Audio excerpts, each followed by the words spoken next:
नमस्कार प्रिय विद्यार्थियों, मैं प्रोफेसर निरंजन सहाय, हिंदी तथा आधुनिक भारतीय भाषा विभाग, महात्मा गांधी काशी विद्यापीठ, वाराणसी।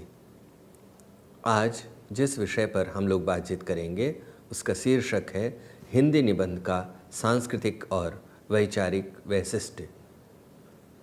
भारतेंदु युग या नवजागरण काल से लेकर अब तक के निबंध साहित्य को 4 भागों में विभाजित किया जा सकता है। पहला भारतेंदु युग यानी 1857 से 1900 तक, दूसरा द्विवेदी युग यानी 1900 से 1920 ईस्वी तक, शुक्ल युग यानी 1920 से 1940 तक और शुक्लोत्तर युग यानी 1940 से अब तक। लेकिन हम हिंदी निबंध का सांस्कृतिक और वैचारिक वैशिष्ट्य के संबंध में जब बातचीत करेंगे तो जिस प्रारूप पर हमारी बातचीत आगे बढ़ेगी उसको हम लोग इस रूप में विभाजित करेंगे, यानी भारतेंदु युगीन निबंध, द्विवेदी युगीन निबंध, छायावाद युगीन निबंध, छायावाद उत्तरकालीन निबंध, साठोत्तरी निबंध और समकालीन निबंध। आइए बात करते हैं हिंदी निबंध के सांस्कृतिक और वैचारिक वैशिष्ट्य के बारे में। निबंध आधुनिक साहित्य की महत्वपूर्ण गद्य विधा है। इस विधा के जनक फ्रांस के मॉन्टेन का विचार है कि निबंध आत्मा को दूसरे तक पहुँचने का या पहुँचाने का प्रयास है। अपनी बात को और अधिक स्पष्ट करते हुए वे कहते हैं कि आत्माभिव्यंजना की प्रक्रिया में कोई न कोई मनः स्थिति काम करती है, उसके अनुरूप निबंध व्यंग्यपूर्ण, गंभीर अथवा विनोदात्मक बन जाता है।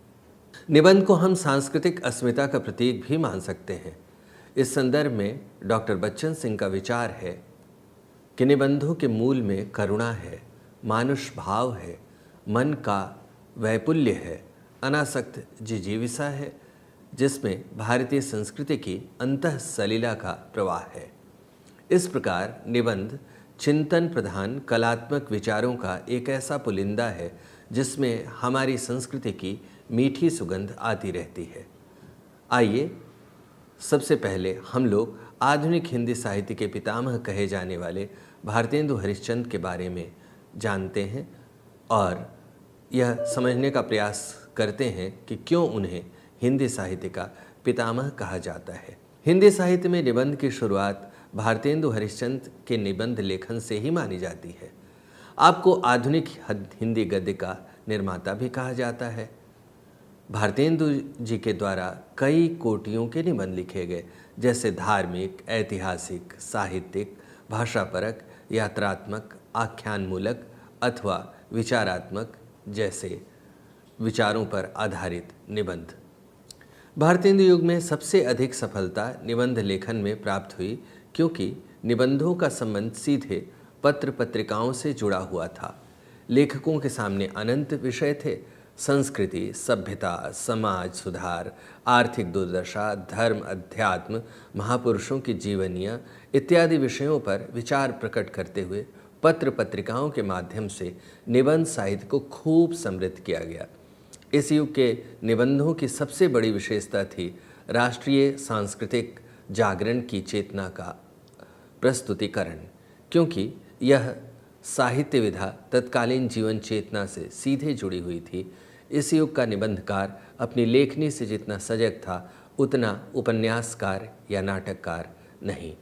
ध्यान देने की बात है कि भारतेंदु का जो कालखंड है वह आज़ादी की पहली लड़ाई के बाद का दौर है, यानी 1857 से लेकर 1947 तक की आज़ादी की लड़ाई की जो यात्रा है उस कालखंड को हम ध्यान में रखते हैं तो 1857 के ठीक बाद भारतेंदु का आगमन होता है।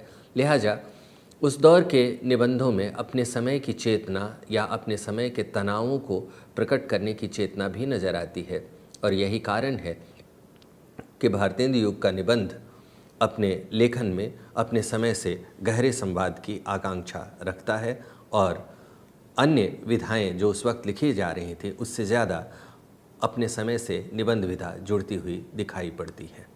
भारतेंदु युग के निबंधकारों में बालकृष्ण भट्ट, बद्री नारायण चौधरी प्रेमघन, प्रताप नारायण मिश्र, लाला श्रीनिवास दास, काशीनाथ खत्री इत्यादि प्रमुख हैं। बालकृष्ण भट्ट के द्वारा सामाजिक रूढ़ियों पर कुठाराघात करते हुए कई निबंध लिखे गए, जैसे स्त्रियां और उनकी शिक्षा, बाल विवाह, कृषकों की दुरावस्था, देश सेवा का महत्व, महिला स्वातंत्र्य इत्यादि। प्रताप नारायण मिश्र अनेक विषयों पर हास्य व्यंग्य के द्वारा सार्थक बातें कह रहे थे, जैसे उनके निबंधों को इस लिहाज से हम देख सकते हैं जिनका शीर्षक है धोखा, समझदार की मौत, नारी परीक्षा, चिंता, मुच्छ जैसे निबंध। इस युग के अन्य निबंधकारों का महत्व इसी में है कि उन्होंने भारतेंदु, बालकृष्ण भट्ट और प्रताप नारायण मिश्र के पथ का अनुसरण करते हुए तत्कालीन सांस्कृतिक जागरण को व्यापक बनाया। महावीर प्रसाद द्विवेदी का कालखंड इसके बाद आता है। महावीर प्रसाद द्विवेदी इस कालखंड के सबसे महत्वपूर्ण निबंधकार हैं, जिनका जन्म 1864 में हुआ था और देहावसान 1938 में। उन्हें हिंदी साहित्य के युग प्रवर्तक साहित्यकार के विशेषण से भी नवाजा जाता है। भारतेंदु युग के बाद द्विवेदी युगीन निबंधकारों में सरदार पूर्ण सिंह, चंद्रधर शर्मा गुलेरी, पद्म सिंह शर्मा, माधव प्रसाद मिश्र प्रमुख निबंधकार आते हैं, जिन्होंने अपने निबंध की भाषा में सांस्कृतिक वैचारिक दृष्टि का विवेचन किया है। भारतीय संस्कृति का महत्वपूर्ण तत्व अच्छे शिष्टाचार, तहजीब, सभ्यता, संवाद, धार्मिक संस्कार इत्यादि, जिसे हिंदी निबंध में बखूबी देखा जा सकता है, जैसे बाल मुकुंद गुप्त जी के निबंध। बाल मुकुंद गुप्त जी ने अपने निबंधों के द्वारा सामाजिक, सांस्कृतिक और वैचारिक परिदृश्य का आकलन किया। उनमें एक तरह की चेतना अपने समय के विषयों पर लिखने की नज़र आ रही थी। शिव शंभू का चिट्ठा, हिंदी भाषा, चिट्ठे और ख़त, खिलौना, खेल तथा तमाशा जैसे निबंध इस लिहाज से हम याद कर सकते हैं। शिव शंभू का चिट्ठा में वे लिखते हैं, इस देश की दो चीज़ों में अजब तासीर है, एक यहाँ के जलवायु की और दूसरे यहाँ के नमक की, जो उसी जलवायु से उत्पन्न होता है। नीरस से नीरस शराब में यहाँ की जलवायु नमकीनी ला देती है। एक अन्य स्थान पर वे कहते हैं, शिव शंभू का चिट्ठा का ही है, पीछे मत फेंकिए निबंध में, आज परीक्षा करके देखिए भारतवासी सचमुच उन ऊंचे से ऊंचे कामों को कर सकते हैं या नहीं जिनको आपके सजातीय यानी अंग्रेज कर सकते हैं। श्रम में, बुद्धि में, विद्या में, कल में, वक्तृत्व में, सहिष्णुता में, किसी बात में इस देश के निवासी संसार में किसी जाति के आदमियों से पीछे रहने वाले नहीं हैं। वरंच दो एक गुण भारतवासियों में ऐसे हैं कि संसार भर में किसी जाति के लोग उनका अनुसरण नहीं कर सकते। हिंदुस्तानी फारसी पढ़ के ठीक फारसी वालों की भांति बोल सकते हैं, कविता कर सकते हैं। अंग्रेजी बोलने में वह अंग्रेज़ों की पूरी नकल कर सकते हैं, कंठ तालु को अंग्रेज़ों के सदृश बना सकते हैं, पर एक भी अंग्रेज ऐसा नहीं है जो हिंदुस्तानियों की भांति साफ हिंदी बोल सकता है। इस निबंध के निबंधकारों में जयशंकर प्रसाद का नाम भी बहुत सम्मान से लिया जाता है। छायावाद युग को हम इस लिहाज से निबंधों के सांस्कृतिक और वैचारिक वैशिष्ट के लिहाज से बहुत महत्वपूर्ण कालखंड कह सकते हैं। छायावाद का युग भारत के लिए अस्मिता की खोज का युग है। सदियों की दास्तान के कारण भारतीय जनता आत्मकेंद्रित होते हुए रूढ़िग्रस्त हो गई थी। पाश्चात्य साम्राज्यवादियों के आगमन ने देश में एक विराट तूफान पैदा कर दिया था, जिसके कारण रूढ़ियों में सुप्त देश की आत्मा पूरी शक्ति और उद्वेलन के साथ जाग उठी। राष्ट्रीय सांस्कृतिक धारा के रचनाकारों ने विदेशी शासन का विरोध किया और जनता में आत्मविश्वास की भावना उत्पन्न की। भाषा, भाव, छंद आदि सभी क्षेत्रों में नए प्रतिष्ठा का प्रयास किया गया। जैसे गुलाब राय के निबंध मेरे दैनिकी का एक पृष्ठ की कुछ पंक्तियों को हम देख सकते हैं। मेरे दैनिकी का एक पृष्ठ में गुलाब राय कहते हैं, खैर आजकल उस भैंस का दूध कम हो जाने पर भी अपने मित्रों को छाछ भी नहीं पिला सकने की व्यवस्था की झुंझलाहट के होते हुए भी सुरराज इंद्र की तरह मुझे भी मट्ठा दुर्लभ हो जाता है। उसके लिए भूसा लाना अनिवार्य हो जाता है। कहाँ साधारणीकरण और अभिव्यंजनावाद की चर्चा और कहाँ भूसे का भाव। भूसा खरीद कर मुझे भी गधे के पीछे चलना पड़ता है, जैसे बहुत से लोग अक्ल के पीछे लाठी लेकर चलते हैं। कभी कभी गधे के साथ कदम मिला के रखना कठिन हो जाता है, लेकिन मुझे गधे के पीछे चलने में उतना ही आनंद आता है जितना कि पलायनवादी को जीवन से भागने में। आचार्य रामचंद्र शुक्ल का स्थान बहुत महत्वपूर्ण है निबंध साहित्य के इतिहास में। रामचंद्र शुक्ल युग की अनेक बातें महत्वपूर्ण हैं और हम जानते हैं कि आचार्य रामचंद्र शुक्ल इस दौर के सबसे महत्वपूर्ण निबंधकार हैं, इसलिए इस दौर का नामकरण शुक्ल युग के नाम से किया जाता है। आइए शुक्ल युग के निबंधों के बारे में हम समझने का प्रयास करें। चिंतामणि भाग 1 आचार्य रामचंद्र शुक्ल के भय निबंध के द्वारा हम उनकी निबंध शैली को समझ सकते हैं। इस निबंध में वे कहते हैं, सभ्यता की वर्तमान स्थिति में एक व्यक्ति को दूसरे व्यक्ति से वैसा भय तो नहीं रहा जैसे पहले रहा था, पर एक जाति को दूसरी जाति से, एक देश को दूसरे देश से भय के स्थायी कारण प्रतिष्ठित हो गए हैं। सबल और सबल देशों के बीच अर्थ संघर्ष की, सबल और निर्बल देशों के बीच अर्थ शोषण की प्रक्रिया अनवरत चल रही है, एक क्षण का विराम नहीं है। छहवादी निबंधों में सबसे सशक्त और तार्किक निबंध आचार्य रामचंद्र शुक्ल के निबंध आते हैं। जिस निबंध परंपरा की शुरुआत बालकृष्ण भट्ट, महावीर प्रसाद द्विवेदी, श्याम सुंदर दास से अग्रसर हुई, वह निबंध परंपरा रामचंद्र शुक्ल में अपनी पराकाष्ठा पर पहुंची। इनके निबंधों को 2 श्रेणियों में बांटा जा सकता है। पहला मनोविकार संबंधी निबंधों की श्रेणी और दूसरा आलोचनात्मक निबंधों की श्रेणी। चिंतामणि भाग 1 में मनोविकार संबंधी निबंध संकलित हैं, तो वहीं चिंतामणि भाग 2 में आलोचनात्मक निबंध संकलित हैं। मनोविकार संबंधी निबंधों पर एक नज़र डालें तो उनके शीर्षक से स्पष्ट हो जाता है कि शुक्ल जी की दृष्टि कितनी सूक्ष्म थी। आइए उन शीर्षकों को देखते हैं जिन निबंधों के कारण वे बहुत महत्वपूर्ण साबित हुए, बहुत मशहूर हुए। भय या मनोविकार, उत्साह, श्रद्धा भक्ति, करुणा, लज्जा और ग्लानि, लोभ और प्रीति, घृणा और ईर्ष्या, भय और क्रोध इत्यादि।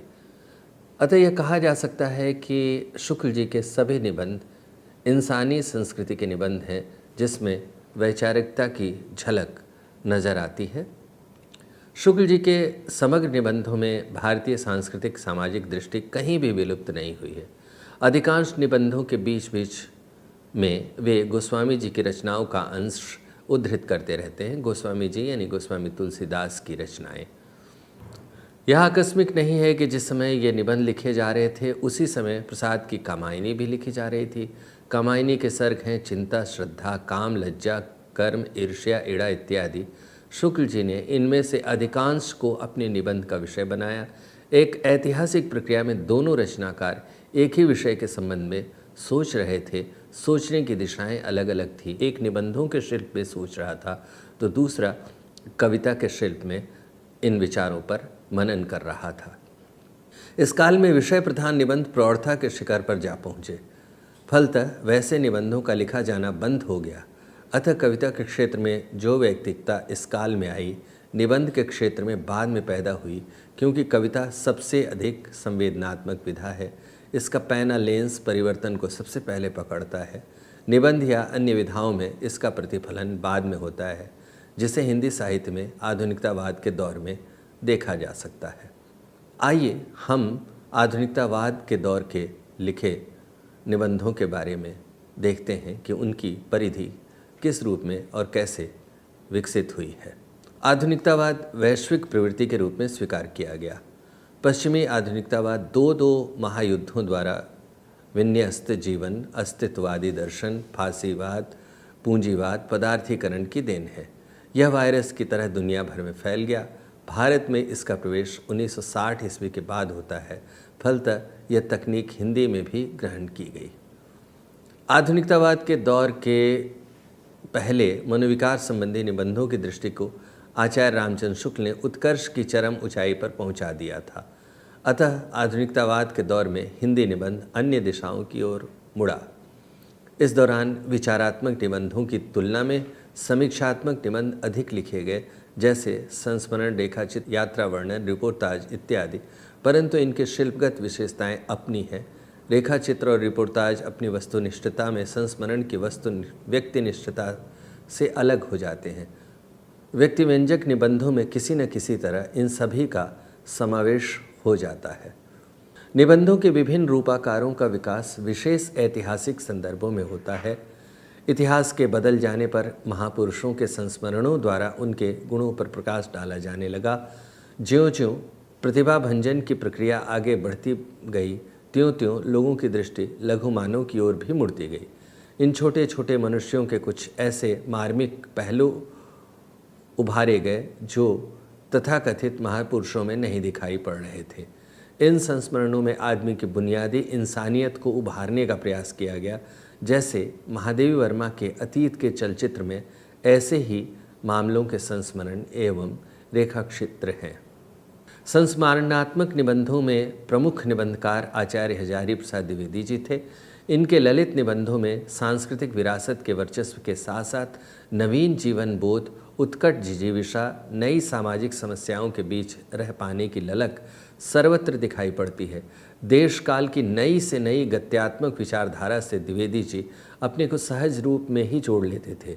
इस जोड़ का मतलब यह है कि वे अपनी ऐतिहासिक दृष्टि को नए सिरे से सम्मिलित करते रहते थे। द्विवेदी जी द्वारा ललित निबंधों के अतिरिक्त विचारपरक, शोधपरक और समीक्षात्मक निबंध भी लिखे गए।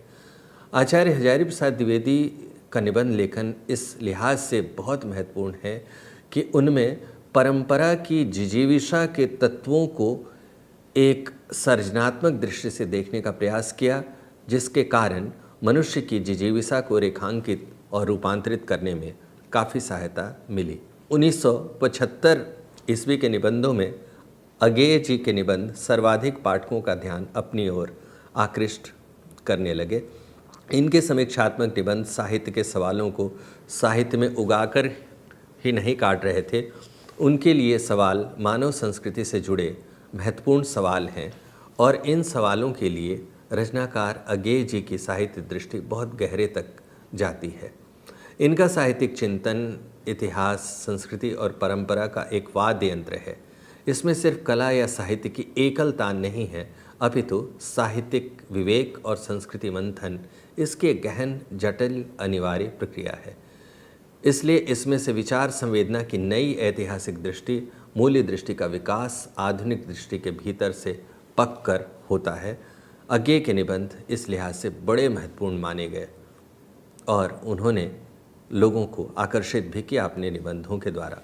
अगेय द्वारा लिखे गए निबंध संग्रह अद्यतन में सांस्कृतिक समग्रता, भाषिक वैविध्य, इतिहास और सांस्कृतिक विकास, निरंतरता और स्वतंत्रता जैसे निबंधों के साथ साथ शिक्षा और भाषा पर भी वैचारिक निबंध लिखे गए। इस प्रकार साहित्य, संस्कृति या किसी अन्य विषय के निबंधों में तथ्य से तत्व में बदल डालने की सृजनात्मक वैचारिकता ने केंद्रीय स्थान बनाया और चिंतन में आत्मान्वेषण एवं आत्मालोचन का आत्मसंघर्ष अपनी प्रबलता से झकझोरने लगा। अगेय जी के द्वारा लिखे गए निबंध इस लिहाज से बड़े महत्वपूर्ण थे।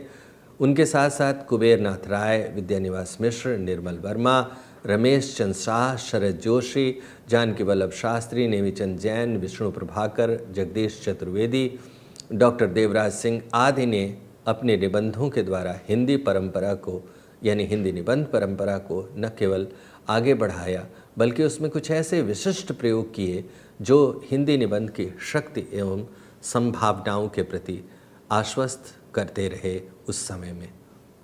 अब जो बातचीत हुई है उसके आधार पर हम यह समझने का प्रयास करें कि हमने इस अध्ययन के द्वारा क्या पाया, जिन्हें हम इस तरह के निष्कर्षों के द्वारा समझ सकते हैं।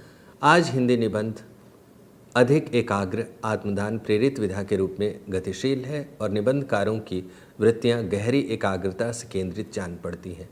आचार्य रामचंद्र शुक्ल तथा आचार्य हजारी प्रसाद द्विवेदी की निबंध परंपरा का विकास थोड़ा अलग हुआ है। वह अवरुद्ध नहीं हुआ है, बल्कि नई चिंतन पद्धतियों और अभिव्यक्ति की भंगिमाओं में प्रस्फुटित हो रहा है।